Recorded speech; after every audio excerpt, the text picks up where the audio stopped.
మరొక కార్యక్రమానికి ఏదైతే గ్యాస్ ఇస్తానో, ఉచిత గ్యాస్ ఇస్తాన్నామో దీపావళికి శ్రీకారం చుడుతున్నాం. మొదటి గ్యాస్ కనెక్షన్ ఆ రోజు ఇస్తాం, దానికి కూడా శ్రీకారం చుడతాం.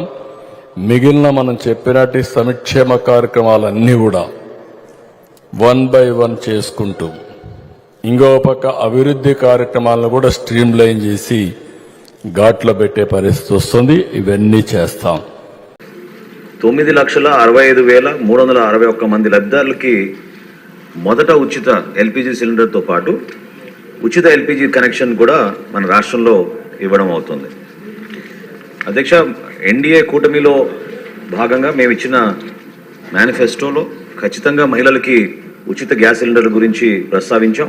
దానికి మన ప్రభుత్వం కట్టుబడి ఉంది. తప్పకుండా మూడో ప్రశ్నకు సమాధానం, మహిళలకి ఉచిత గ్యాస్ సిలిండర్ గురించి త్వరగా దీనిపైన నిర్ణయం తీసుకుని వివిధ శాఖలతో మేము చర్చించుకుని